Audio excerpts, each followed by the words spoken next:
오늘 설교는 아까 봉독해 드렸던 마태복음 23장 23절 24절에서 오늘 설교 제목이 나왔습니다. 화가 있으리라. 하나님의 화를 말씀하십니다. 이 말씀은 마지막 심판의 날에 화가 임하는 사람들에 관한 말씀입니다. 오늘 설교의 서두에 묵상하고 가려는 것은, 그렇다면 이 마지막 심판의 날에 하나님으로부터 복이 아닌, 복을 받지 못하고 구원되지 못하고 화를 받게 되는 사람들의 어떤 모습, 그 특성, 왜 그들이 무엇을 어떻게 했기에 그들이 화를 받을까, 이런 거에 대해서 한번 생각해 보렵니다. 첫 번째로 우리가 묵상해 보려는 단어는 무지입니다. 무지. 이 무지는 하나님에 대한 무지를 의미합니다. 복이 아닌 화를 받게 되는 이유의 첫 번째가 하나님에 대한 무지라는 거예요. 하나님을 잘 알지 못한다는 것입니다. 하나님의 사랑을 거부하고 사단의 미혹을 따라서 스스로 사단의 종이 된 그런 사람들은 하나님의 지정의를 그런 잃은 이유로 하나님과 하나님이 하시는 일에 대해서 잘 알지 못하게 되었습니다.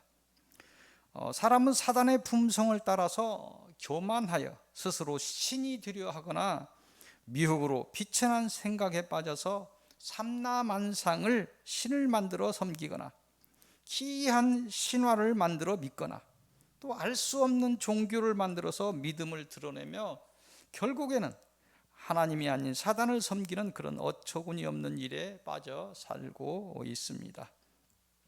두 번째로 우리가 묵상하려는 단어는 무시입니다. 무시. 이 무시는 진리에 대한 무시를 의미합니다.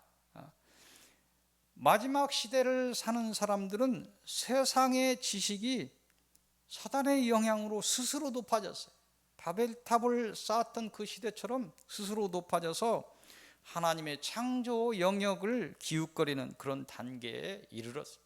스스로 하나님 없이도 사람을 만들어내려고 하는 그런 지식의 단계에 이르렀다는 것입니다. 반면 사람들은 하나님을 향한 하늘의 지식, 세상의 지식은 그렇게 많이 높아졌는데 하나님에 관련된 그 하늘의 지식에 관해서는 사단의 미혹으로 한없이 낮아져서 천대를 따라온 하나님의 섭리를 따라 드러낸 그런 하나님의 진리를 무시합니다. 그런 무시하는 것이 이 시대의 신앙의 현실이 되고 말았습니다. 그 무지, 하나님을 알지 못하고 하나님의 진리를 무시하는 이런 것들이 결국은 하나님의 화를 받게 되는 그런 사람들의 모습이라는 것입니다. 세 번째로 우리가 묵상해 보려는 단어는 거부입니다. 거부.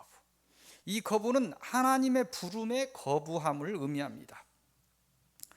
먼저 이 세상은 하나님이 지으시고 다스리는 세상이며 하나님의 뜻에 따라서 하나님이 다스리고 지배하는 세상인데, 하나님의 어떤 뜻에 따라서 실제적으로 사단이 시료 지배를 하고 있는 세상. 그래서 여러분들이 세상 돌아가는 것들이 하나님 뜻대로 돌아가지 않습니다. 사단에게 맡겨놔 있다는 얘기예요. 세상 지도자들이 하나님에 의해서 뽑힌 사람들이 아닙니다. 여러분, 옛날 왕으로부터 전부 다 사단에 관련되어 있는 것을 여러분들이 아셔야 합니다. 이 세상은 사단의 큰 미혹과 큰 저주에 덮여 있어서 하나님의 큰 은혜가 임하지 않는 한 사단에게서 벗어나 그 영육이 자유를 얻을 수 없다는 말씀입니다. 이런 사람의 상태를 아시는 하나님은 각자의 구속의 예정을 따라서 섭리의 손길을 내밀고 은혜를 베푸시니 그것은 하나님의 부르신 소명이라는 거예요.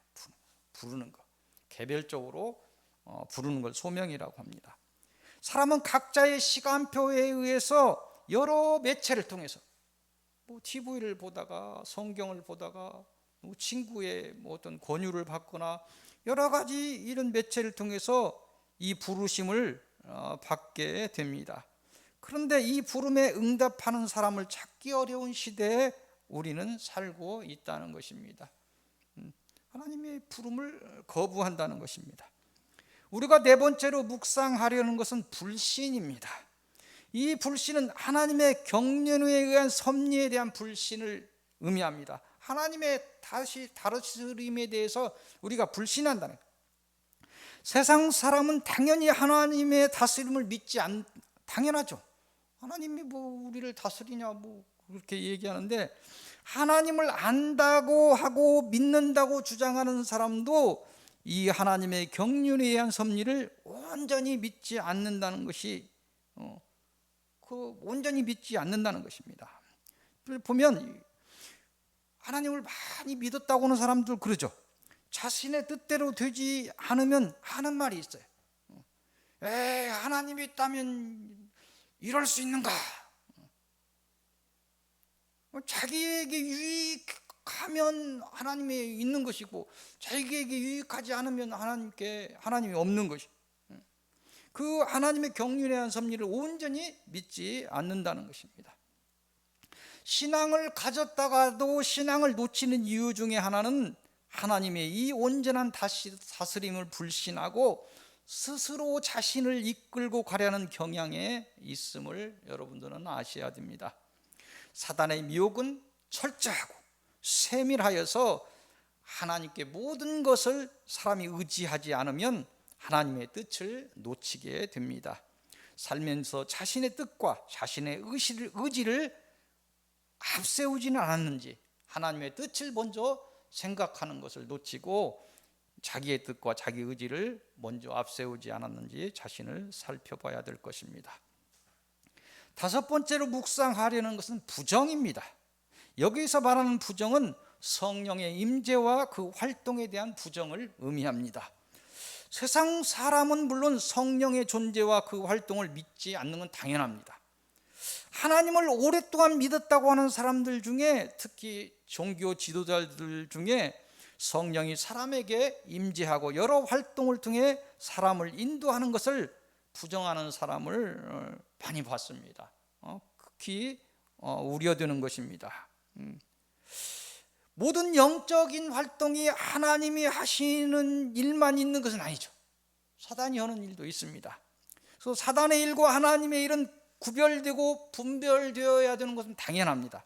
하지만 성령의 임재와 그 활동에 의한 영적인 싸움의 양상을 알지 못하고 믿지 못한다면 그는 참으로 어리석은 사람이 되고 심판에 이르는 사람이 되고 말 것입니다.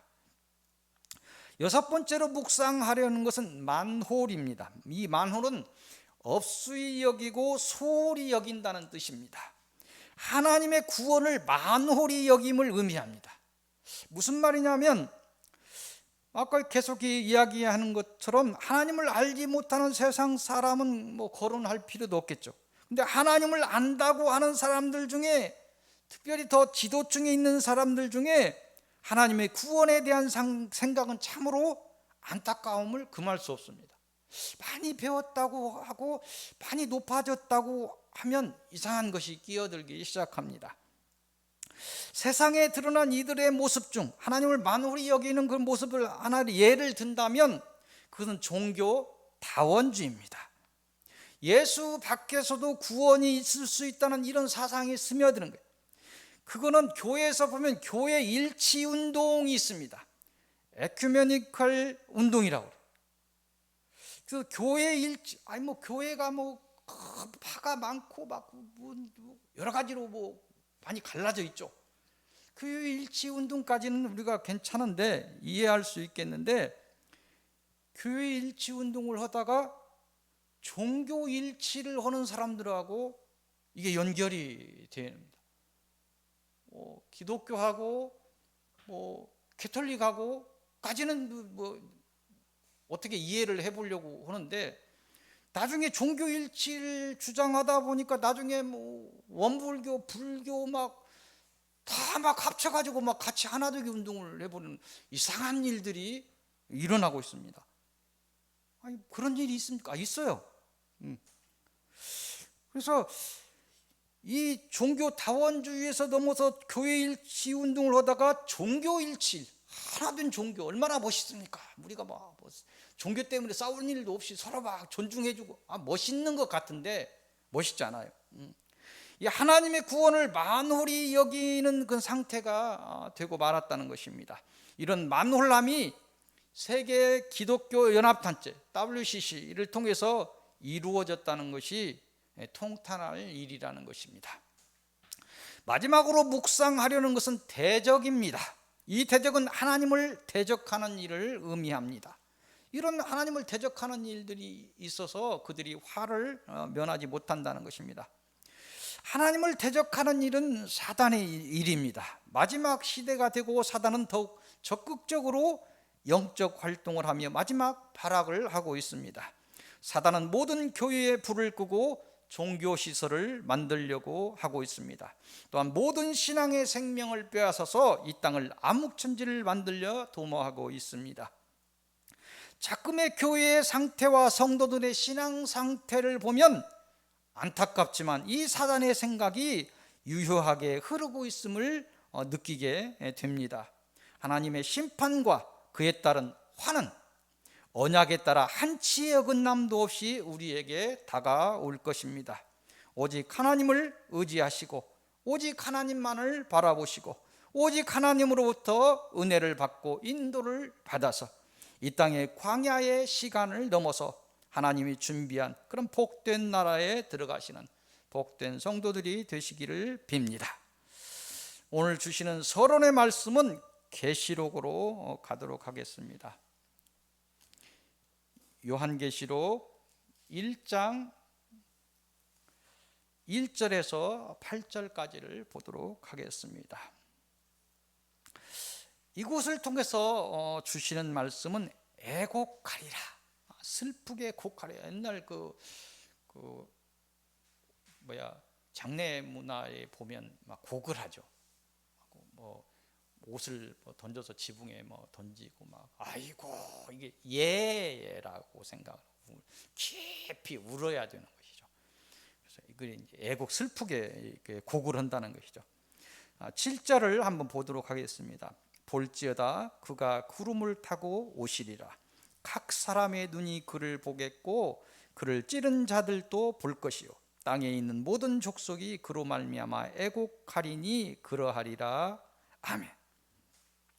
이 말씀은 계시록 서두에 예수 그리스도가 심판자로 다시 오실 것을 말씀하시며 세상의 많은 사람이 예수 오심을 복으로 받지 못하고 화로 받아 세상이 곡소리로 뒤덮인 그런 세상이 될 것을 말씀하시는 내용입니다.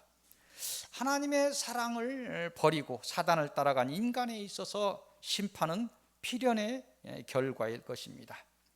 하지만 구약과 신약의 전 역사를 통해서 계속 계시는 말씀하시는 것이 그런 심판의 경고가 있죠. 심판을 왜 경고합니까? 부모 입장에서 한번 자식을 키울 때 한번 보십시오. 왜 경고합니까? 사랑하니까 경고합니다. 너 이거 하지 마.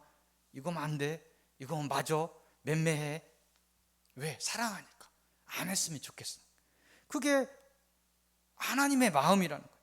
구약과 신약의 전 역사를 보면 경고가 계속해서 나옵니다. 박 목사는 왜 이렇게 어떻게 하면 복 받을까, 어떻게 하면 돈을 많이 벌까, 어떻게 하면 건강할까, 이런 얘기 않고 왜 심판의 얘기만 하고 있습니까? 성경의 얘기예요. 왜 심판을 할까? 이런 심판에 대한 경고는 우리가 심판에 이르지 않기를 바라는 하나님의 사랑에서 기인되고 있음을 여러분들은 아셔야 됩니다. 성경의 마지막을 장식하는 요한계시록의 목적 또한 심판의 경고를 통해서 마지막 날의 심판을 피하고 준비한 구원의 복에 이르라는 것입니다. 이 심판의 경고를 통해서 하나님의 사랑을 발견하시고 은혜에 이르는 복된 서귀교회 성도들이 되시기를 빕니다. 오늘 본론의 말씀은 요한계시록 6장으로 가도록 하겠습니다. 요한계시록 6장 1절에서 17절까지입니다. 이곳을 통해서 주시는 말씀은 진노가 임하리라. 그래서 요한계시록을 보면 요한계시록이 쓰여진 연대가 AD 한 90년, 96년 이렇게 사도들이 막 다 순교를 당합니다. 순교를 당하고 2차 막 기독교 박해가 막 일어나요. 막 다 지하로 숨고, 그 요한도 막 그 나이가 많이 있는데 두려움에 떨 수밖에 없는 그런 상황에서 하나님께서 너희가 십자가에 달려서 돌아가신 예수 그리스도 초라한 그런 모습이 아닌 그 1장 이렇게 보면 만왕의 왕으로서의 예수 그리스도의 모습을 이렇게 환상을 통해서 보여주십니다. 두려워하지 말라. 그리고 그 뒤에 이렇게 이야기하면서 이 땅은 심판이 있을 것이다. 이런 전조 현상들이 있을 것이다. 이렇게 쭉 보여주는 거죠. 그러면서 봉인이 열립니다. 인이 열린다는 거예요. 그래서 도장을 꽉 찍어놨던, 우리가 이제 봉투 같은 거 도장을 꽉 찍어놓고 붙여놓죠. 그걸 하나 띈다는 의미를 얘기합니다. 비밀이 풀린다는 것을 의미합니다. 그래서 내용을 보면 하나님의 명령을 따라서 예수 그리스도가 행하시는 마지막 날의 심판의 진노가 그 비밀이 열려 이 땅에서 내려오는데, 그 시작은 7개의 인이 풀리면서 하나가 풀릴 때 어떤 전조 현상들이 오고, 2개가 풀릴 때 어떤 전조 현상들이 오고, 이런 것들이 계시록으로 이렇게 나오고 있습니다. 이 계시록을 주신 목적은 우리를 통해 심판의 그 언약이 신실하게 행하짐을 다시 우리에게 천명하심, 알리는 것입니다. 이 심판을 행하는 분이 만유의 주인이신 하나님이라는 것을 알리는 것이고, 그 심판의 결과는 불의 지옥이다, 이런 것을 알리기 위해서 계시록을 쓰십니다. 또 마지막 이 계시록을 주신 또 다른 목적은 하나님 모든 사람이 심판을 피하고 생명의 부활을 통해 구원을 이루고 그 영생의 날을 회복하는 것, 이게 요한계시록을 주신 그런 목적입니다. 이 목적을 알아야 되는데, 이 계시록이나 묵시적 성경들을 통해서 알아야 하는 것은 사람의 지식으로 쓴 것이 아니고 하나님의 영감을 통해서 기록되고 전해진 것이라. 뭐 요한계시록만 있는 것이 아니고 뭐 다니엘서나 있고 뭐 에스겔서나 이렇게 묵시적인 것들이 많이 섞여 있는 것도 있죠. 또 복음서에도 중간중간 예수 그리스도 예언이, 마지막 때 예언이 막 섞여서 이렇게 나오죠. 근데 이건 개인의, 사람의 이 땅의 지식으로 이걸 쓴 것이 아니고, 요한계시록도 마찬가지로 뭐 강권적으로 하나님께서 환상을 보여주시고 그의 지혜를 통해서 열게 하시고 마지막 때에 대해서 쓰게 하신 것이죠. 그래서 하나님의 영감을 통해서 기록되고 전해졌다는 것을 여러분들이 알아야 한다는 거예요. 다시 말해서 계시록은 그 주신 뜻을 알고 오직 하나님을 붙들 때 복으로, 요한계시록을 복잡하게 하려고 하면 안 돼요. 근데 몰라서도 안 되는 부분, 요한계시록을 왜 줬을까? 그 시대에 그 두려움에 떨고 있는 그 초대교회 사람들에게 두려워하지 말라. 네가 봤던 그 승천했던 예수 그리스도는 다시 오실 것이라는 거예요. 근데 그 전조 현상들이 있을 것이다, 이런 것들을 이렇게 보여주는 거예요. 너희가 그날에 예수 그리스도를 붙들어서 생명의 부활을 이루고 구원에 이룰 것이다. 이런 걸 통해서 요한계시록을 통해서 우리가 하나님께서 우리에게 주시는 것이죠. 근데 우리가 이 요한계시록을 주님이 주신 뜻을 잘못 알고 잘못 풀어낸다면 문제가 생긴다는 거예요. 그래서 인간의 지식으로 주신 목적 외에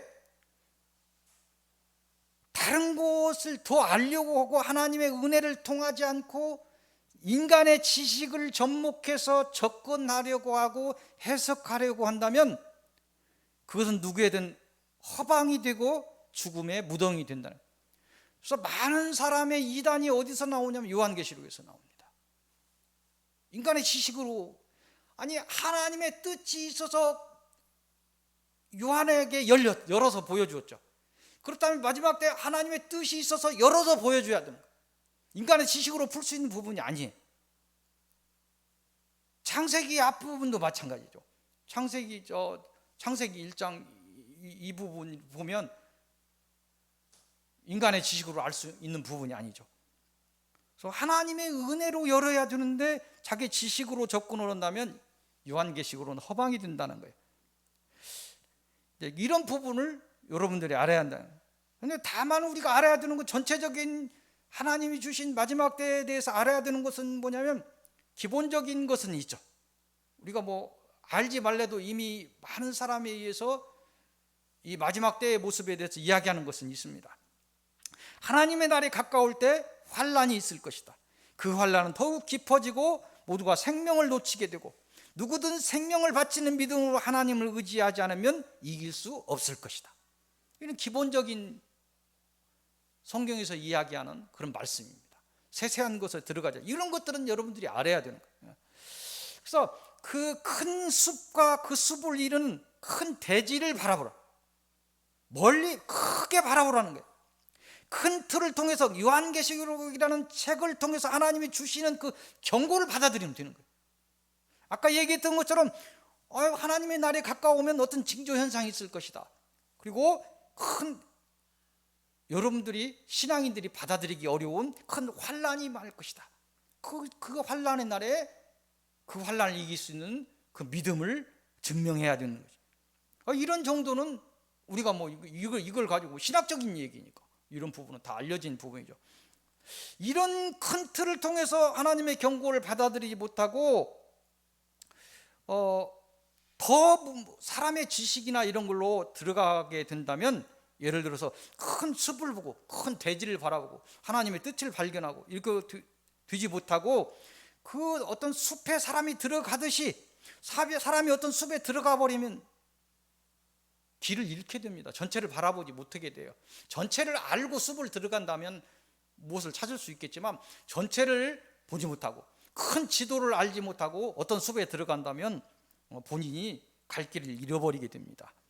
숲에 들어가듯이 글자와 문장 속으로 들어가서 요한계시록을 찾으려고 한다면 이상한 미혹에 빠져서 하나님의 은혜를 놓치고 죽음의 논리 속으로 들어가게 됩니다. 요한계시록은 하나님 주신 이유가 또 있어요. 하나님의 사람들 위에는 풀지 못하게 허방을 놓아둔 것입니다. 그래서 많은 사람들이 그곳에서 하나님을 놓치게 되는 굉장히 중요한 책인데, 거기서 생명을 놓치는 일들이 부주기수로 일어나게 됩니다. 어려운 책이고 복된 책이기도 합니다. 아까 얘기했던 것처럼 오늘 하나님께서 화가 있으리라 이렇게 하고 마지막 때를 이렇게 이야기합니다. 그래서 이 요한계시록을 통해서, 하나님의 경고를 통해서 그 큰 틀을, 하나님의 사랑의 틀, 구원의 틀을 발견하시고, 이 경고를 통해서 하나님의 뜻과 그 사랑을 발견하시기 바랍니다. 그래서 이 마지막 때에 지혜 있는 그런 복된 사람들이 되시기를 빕니다. 오늘 주시는 결론의 말씀은 계시록 10장으로 가겠습니다. 계시록 10장은 좀 늦더라도 아까 이인이 나왔는데 7번째 이인에 열리는 것이 나팔이 열립니다.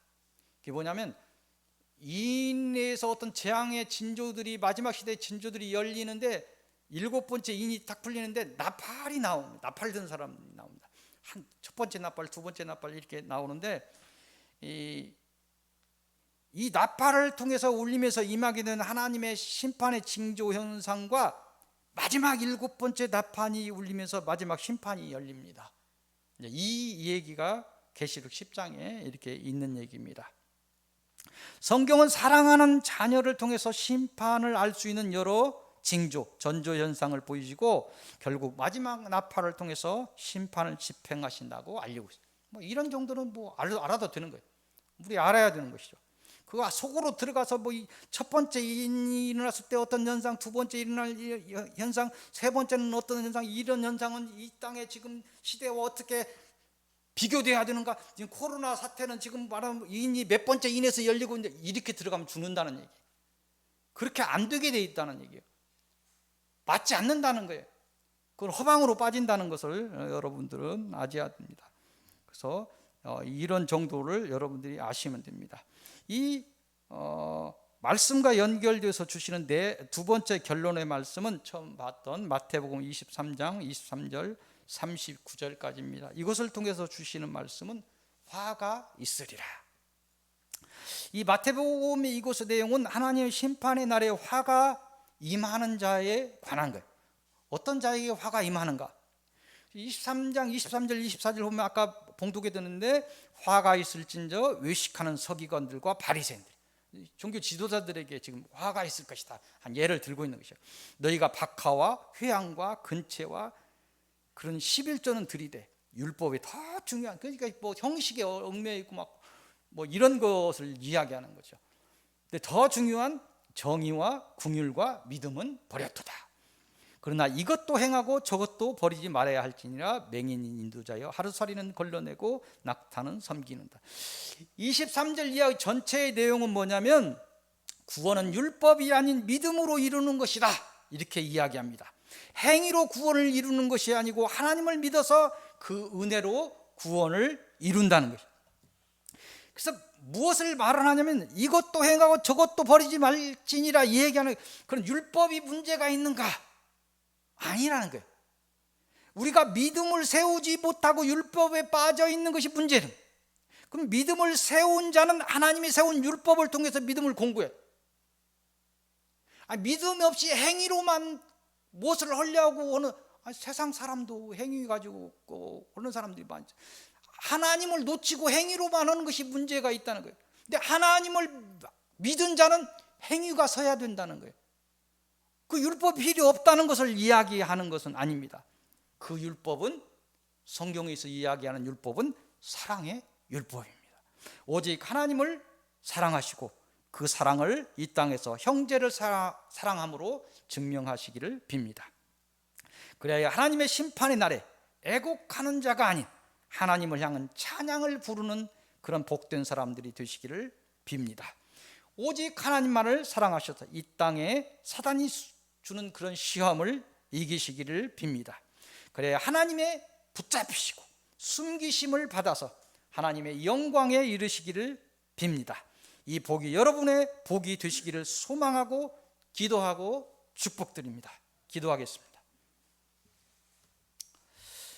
심판의 경고를 하시는 하나님, 세상의 지식은 하나님의 창조 영역을 기웃거리며 죄에 이른 그런 단계에 있으나 그 지식을 잡아줄 율법은 비천해져 가는 것이 작금의 현실입니다. 만몬이 모든 것을 지배하는 그런 풍조 앞에서 세상은 영혼을 팔고 신앙은 하나님을 팔고 있는 그런 시대, 무겁게 울리는 하나님의 심판의 경고는, 그러한 경고가 저희를 두렵게 합니다. 저희의 지혜가 하나님의 무엇인지를 알 수 있겠습니까? 다만 저희는 하나님의 명령대로 오직 예수 그리스도를 통해 믿음을 세우고 오직 예수 그리스도가 가신 길을 따라 사명을 다하고 오직 하나님의 은혜만을 구하옵나니 저희를 긍휼히 여겨 주옵소서. 마지막 날에 대하여 어떤 자가 요동치는 말로 미혹할지라도 다만 저희는 자기 십자가를 지고 묵묵히 걸어가게 하옵소서. 마지막 날의 모습으로 어떤 세상의 난리가 보인다 할지라도 오직 사랑의 사명을 행하는 자들이 되게 하옵소서. 모든 날이, 이 모든 복이, 이 모든 화가 하나님의 뜻 안에 있사오니 저희에게 긍휼을 보이소서. 저희를 보호하시고 숨기시는 그러한 산성이 되어 주옵소서. 저희를 끝내 구원하여 주옵소서. 주 예수 그리스도 이름으로 기도하옵나이다. 아멘.